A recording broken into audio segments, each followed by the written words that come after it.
وزیر اعظم عمران خان کی جانب سے ہر حال میں سینٹ الیکشن کو اوپن بیلٹ کے ذریعے کروانے کی کوششوں پر سیاسی تجزیہ کار یہ سوال اٹھا رہے ہیں کہ اگر خان صاحب شفافیت کے اتنے ہی بڑے علمبردار ہیں تو انہوں نے اپنی پارٹی کے مالی معاملات، خفیہ اکاؤنٹس اور غیر ملکی ڈونرز کی تفصیلات کیوں چھپائیں، اور یہ بھی کہ وہ تحریک انصاف کے خلاف دائر کردہ فارن فنڈنگ کیس کا فیصلہ کیوں نہیں ہونے دے رہے۔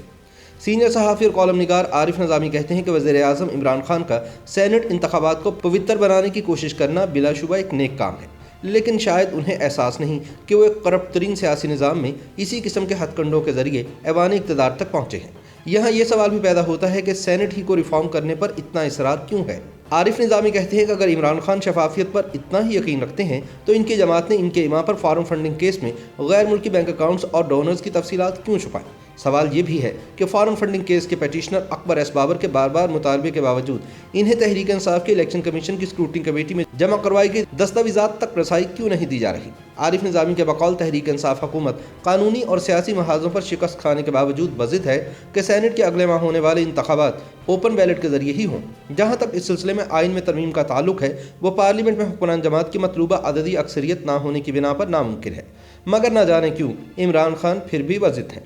وزیر اعظم عمران خان مصر ہیں کہ انہوں نے سینٹ کے انتخابات میں سیکرٹ بیلٹ کو ہر صورت ختم کرنا ہے۔ ان کا موقف ہے کہ سینٹ انتخابات میں خرید و فروخت ہوتی ہے۔ انہوں نے سن 2018 کے سینٹ الیکشن میں 60 کروڑ روپے لینے کے الزام میں اپنے 20 اراکین اسمبلی کے خلاف سخت نوٹس لیا تھا۔ یہ الگ بات ہے کہ تحریک انصاف 3 سال گزرنے کے باوجود کسی بھی ایم پی اے کے خلاف کوئی الزام ثابت نہیں کر سکی۔ عمران خان کے اعلان کے باوجود اس کرپشن میں ملوث کسی بھی ایم پی اے کے خلاف کوئی کیس نیب کو نہیں بھجوایا گیا۔ بعض سابق ایم پی ایس نے عمران خان کے خلاف مختلف عدالتوں میں ہتک عزت کا مقدمہ دائر کیا، لیکن تحریک انصاف نے کسی کیس میں شواہد یا جواب جمع نہیں کروایا۔ یہ بھی ستم ظریفی ہے کہ سینٹ چیئرمین کے انتخاب میں جوڑ توڑ، سودے بازی اور ہارس ٹریڈنگ کے نتیجے میں فائدہ تحریک انصاف کو ہی پہنچا تھا۔ سونے پر سہاگا یہ کہ اب سن 2018 میں بنائی گئی ایک خفیہ ویڈیو جاری ہوئی ہے جس میں صاف نظر آتا ہے کہ پی ٹی آئی کے تب کے اراکین Khyber Pakhtunkhwa assembly Saint election میں ووٹ دینے کے لیے نہ صرف نوٹ لے رہے ہیں بلکہ نوٹ دے بھی رہے ہیں۔ اس ویڈیو میں نظر آنے والے کم از کم 2 سابق اراکین اسمبلی عبداللہ مایار اور زاہد درانی نے اس بات کی تصدیق کی ہے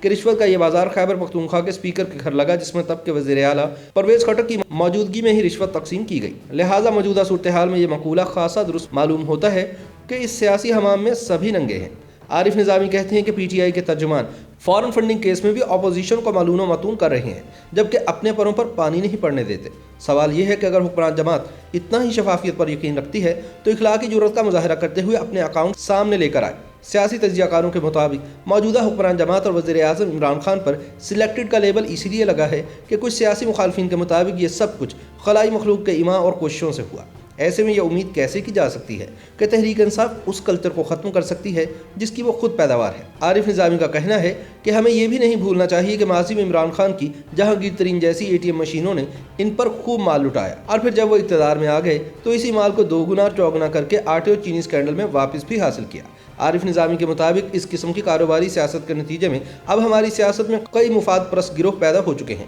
جو نام نہاد اصولوں کی بنیاد پر اپنی پارٹیوں یا لیڈروں سے روٹھ جاتے ہیں اور حکمرانوں کی طرف سے فرمائشیں پوری ہونے پر جلدی مان بھی جاتے ہیں۔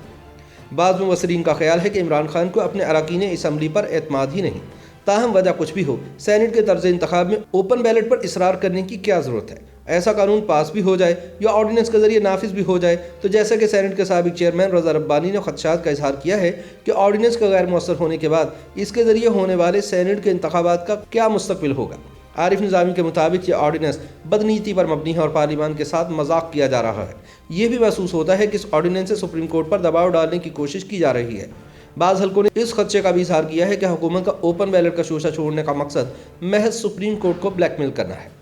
دوسری جانب پاکستان بار کونسل نے بھی حکومت سے آرڈیننس فوری واپس لینے کا مطالبہ کرتے ہوئے کہا ہے کہ اس کے ذریعے تمام قانونی ضوابط اور اخلاقیات کی دھجیاں بکھیر دی گئی ہیں اور عدلیہ کی آزادی اور پارلیمان کے وقار کو سیبوٹاج کیا گیا ہے۔ پاکستان بار کونسل نے صدارتی ریفرنس کو آئین کے آرٹیکل 226 کے ساتھ متصادم قرار دیتے ہوئے کہا ہے کہ ordinance supreme court of Pakistan پر اثر انداز ہونے کی کوشش ہے۔ تاہم بنیادی سوال اپنی جگہ قائم ہے کہ گندے سیاسی کلچر سے فائدہ اٹھا کر اقتدار پانے والے کپتان کو سینٹ الیکشن شفاف کروانے کی اتنی فکر کیوں لگی ہوئی ہے۔